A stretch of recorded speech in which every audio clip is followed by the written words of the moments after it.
Well, good afternoon. How many of you took the ALS Ice Bucket Challenge? Woohoo! Well, I have to tell you from the bottom of our hearts, thank you so very, very much. Do you know to date the ALS Association has raised $125 million? Woohoo!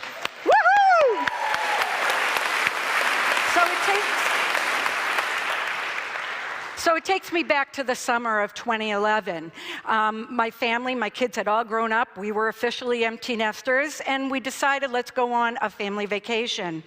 Jen, my daughter, my son-in-law, came down from New York. My youngest, Andrew, he came down from his home in Charlestown where he was working in Boston. And my son, Pete, who had played at Boston College baseball, had played baseball professionally in Europe, and then had now come home and was selling group insurance. He also joined us. And one night I found myself having a beer with Pete. And Pete was looking at me and he just said, you know, Mom, I don't know, selling group insurance is just not my passion. He said, I just don't feel I'm living up to my potential. I don't feel this is my mission in life. And he said, you know, oh yeah, by the way, Mom, I have to leave early from vacation because my intercity league team that I play for made the playoffs. And I have to get back to Boston because I can't let my team down. I'm just not as passionate about my job as I am about baseball. So off Pete went and left the family vacation, break a mother's heart. And he went, and we followed 4 days later to see the next playoff game. We're at the playoff game, Pete's at the plate, and a fastball's coming in, and it hits him on the wrist. Oh, Pete. His wrist went completely limp like this. So for the next 6 months, Pete went back to his home in Southie, kept working that unpassionate job, and was going to doctors to see what was wrong for this wrist that never came back. 6 months later in March, he called my husband and I, and he said, oh, Mom and Dad, we have a doctor that found a diagnosis for that wrist. You want to come to the doctor's appointment with me? I said, sure, we'll come in. That morning, Pete, John, and I all got up, got dressed, got in our cars, 3 separate cars, because we were going to go to work after the doctor's appointment to find out what happened to the wrist. Walked into the neurologist's office, sat down, 4 doctors walk in, and the head neurologist sits down. And he says, well, Pete, we're looking at all the tests, and I have to tell you, it's not a sprained wrist. It's not a broken wrist. It's not nerve damage in the wrist. It's not an infection. It's not Lyme disease. And there was this deliberate elimination going up. And I was thinking to myself, where is he going with this? Then he put his hands on his knees. And he looked right at my 27-year-old kid and said, I don't know how to tell a 27-year-old this. Pete, you have ALS. ALS?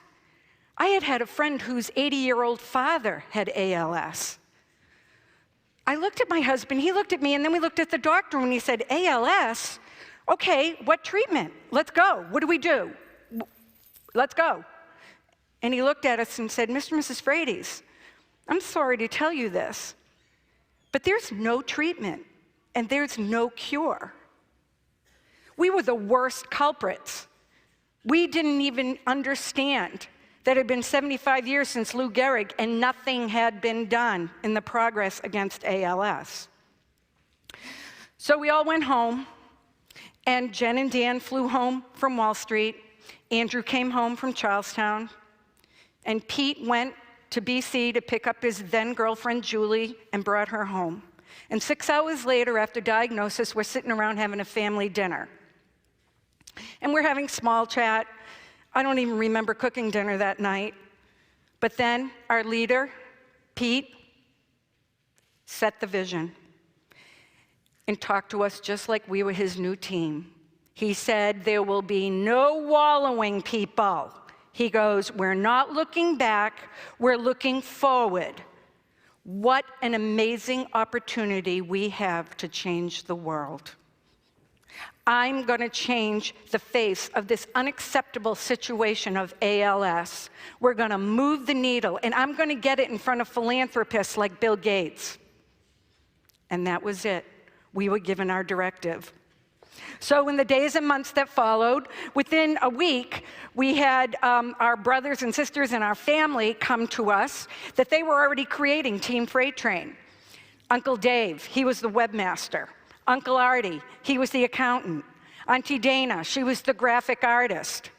And my youngest son, Andrew, quit his job, left his apartment in Charlestown, and says, I'm going to take care of Pete and be his caregiver. Then all those people, classmates, teammates, coworkers that Pete had inspired throughout his whole life, the circles of Pete all started intersecting with one another and made Team Freight Train. 6 months after diagnosis, Pete was given an award at a research summit for advocacy. He got up and gave a very eloquent speech. And at the end of the speech, there was a panel. And on the panel were these pharmaceutical executives and biochemists and clinicians. And I'm sitting there and I'm listening to them, and most of the content went straight over my head. I avoided every science class I ever could. But I was watching these people and I was listening to them, and they were saying, I do this, I do that, and there was a real unfamiliarity between them. So at the end of their talk, the panel, they had questions and answers. Boom, my hand went right up. And I get the microphone, and I look at them and I say, thank you so much for working in ALS. It means so very much to us. I said, but I do have to tell you that I'm watching your body language and I'm listening to what you're saying. Just doesn't seem like there's a whole lot of collaboration going on here. And not only that, where's the flip chart with like the action items and the follow-up and the accountability? What are you gonna do after you leave this room? And then I turned around, and there was about 200 pairs of eyes just staring at me. And it was at that point that I realized that I had talked about the elephant in the room. Thus, my mission had begun. So over the next couple of years, Pete, we've had our highs and our lows. Pete was put on a compassionate use drug. It was hope in a bottle for the whole ALS community. It was in a phase 3 trial. Then 6 months later, the data comes back, no efficacy. We were supposed to have therapies overseas, and the rug was pulled out of us. So for the next 2 years, we just watched my son be taken away from me, little by little, every day. 2 years ago, 2.5 years ago, Pete was hitting home runs at baseball fields. Today, Pete's completely paralyzed. He can't hold his head up any longer. He's confined to a motorized wheelchair. He can no longer swallow or eat. He has a feeding tube. He can't speak. He talks with eye gazer technology and a speech-generating device, and we're watching his lungs because his diaphragm eventually is going to give out. And then the decision will be made to put him on a ventilator or not. ALS robs the human of all their physical parts, but the brain stays intact. So, July 4th, 2014, 75th year of Lou Gehrig's inspirational speech comes, and Pete is asked by MLB.com to write an article in the Bleacher Report. And it was very significant because he wrote it using his eye gazer technology. 20 days later, the ice started to fall. On July 27th, Pete's roommate in New York City, wearing a Quinn for the Win shirt, signifying Pat Quinn, another ALS patient out in New York, and BC shorts, said, I'm taking the ALS Ice Bucket Challenge. Picked up the ice, put it over his head, and I'm nominating, and he sent it up to Boston. And that was on July 27th. Over the next couple of days, our news feed was full of family and friends If you haven't gone back, the nice thing about Facebook is that you have the dates, you can go back. You got to see Uncle Artie's Human Bloody Mary. I'm telling you, it's one of the best ones. And that was probably in day 2. By about day 4, Uncle Dave, the webmaster, yeah, he isn't on Facebook, and I get a text from him. And it says, Nancy, what the hell is going on? Uncle Dave gets a hit every time Pete's website is gone on to, and his phone was blowing up. So we all sat down and we realized money is coming in. How amazing. So we knew awareness would lead to funding. We just didn't know it would only take a couple of days. So we got together, put our best 501c3s on Pete's website, and off we went. So week 1, Boston media. Week 2, national media. It was during week 2 that our neighbor next door opened up our door and threw a pizza across the kitchen floor saying, I think you people might need food in there. Week 3, celebrities, Entertainment Tonight, Access Hollywood. Week 4, global, BBC, Irish radio. Did anybody see Lost in Translation? My husband did Japanese television. It was interesting. And those videos, the popular ones. Paul Bissonnette's Glacier video, incredible. How about the Redemption Nuns of Dublin? Who've seen that one? It's absolutely fantastic. JT, Justin Timberlake, that's when we knew that was real A-list celebrities, and we, you know, I go back in my texts and I can see JT, my sister, you know, texting me. Andrea Merkel, the Chancellor of Germany, incredible. And the ALS patients, you know what their favorite ones are and their families? All of them. Because this misunderstood and underfunded rare disease, they just sat and watched people saying it over and over, ALS, ALS. It was unbelievable. And those naysayers, let's just talk a couple of stats, shall we? Okay, so the ALS Association, they think by year end, it'll be $160 million. ALS TDI in Cambridge, they raised $3 million. Well, guess what? They had a clinical trial for a drug that they've been developing. It was on a 3-year track for funding. 2 months. It's coming out, it's starting in 2 months.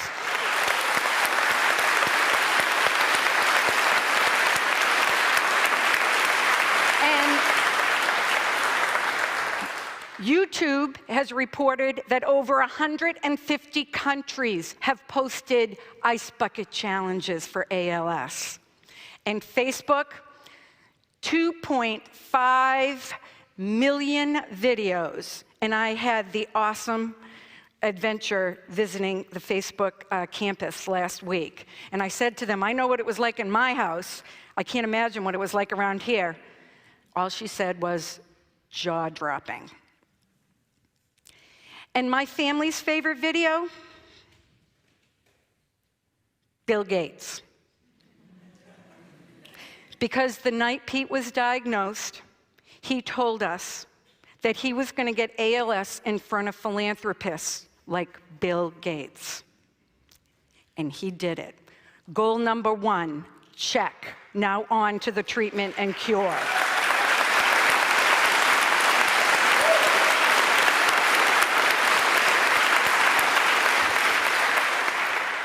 So, okay, after all this ice, we know that it was much more than just pouring buckets of ice water over your head.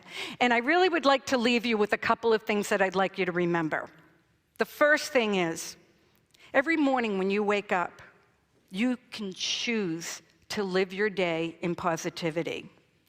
Would any of you blame me if I just was in the fetal position and pulled the covers over my head every day? No, I don't think anybody would blame me. But Pete has inspired us to wake up every morning and be positive and proactive. I actually had to diss support groups because everybody was in there saying that spraying their lawns with chemicals, that's why they got ALS. And I was like, I don't think so, but you know, I had to get away from the negativity. The second thing I want to leave you with is the person at the middle of the challenge has to be willing to have the mental toughness to put themselves out there. Pete still goes to baseball games, and he still sits with his teammates in the dugout. And he hangs his gravity feed bag right on the cages. You'll see the kids, they're up there hanging it up. Pete, is that okay? Yep, and then they put it right into his stomach. Because he wants them to see what the reality of this is and how he's never, ever going to give up. And the third thing I want to leave you with, if you ever come across a situation that you see as so unacceptable, I want you to dig down as deep as you can and find your best mother bear and go after it.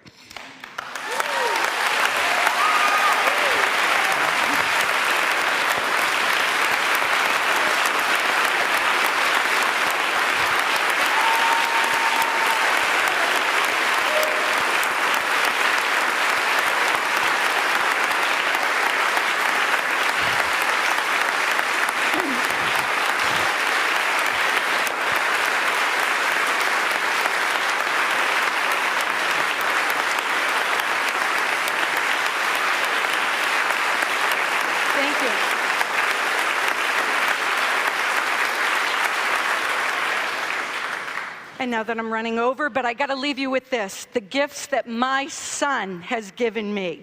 I have had 29 years of having the honor of being the mother of Pete Frates. Pete Frates has been inspiring and leading his whole life.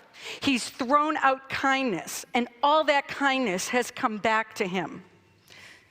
He walks the face of the earth right now and knows why he's here. What a gift. The second thing that my son has given me is he's given me my mission in life. Now I know why I'm here. I'm going to save my son.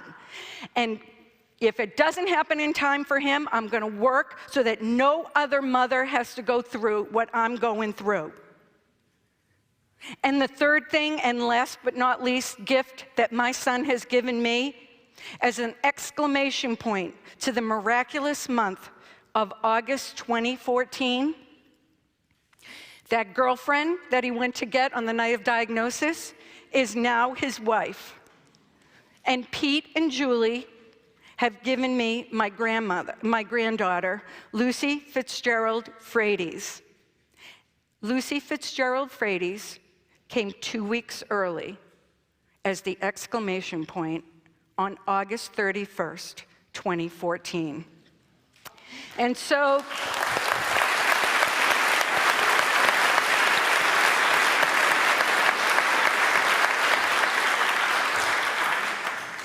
let me leave you with Pete's words of inspiration that he would use to classmates, coworkers, and teammates. Be passionate. Be genuine. Be hardworking. And don't forget to be great. Thank you.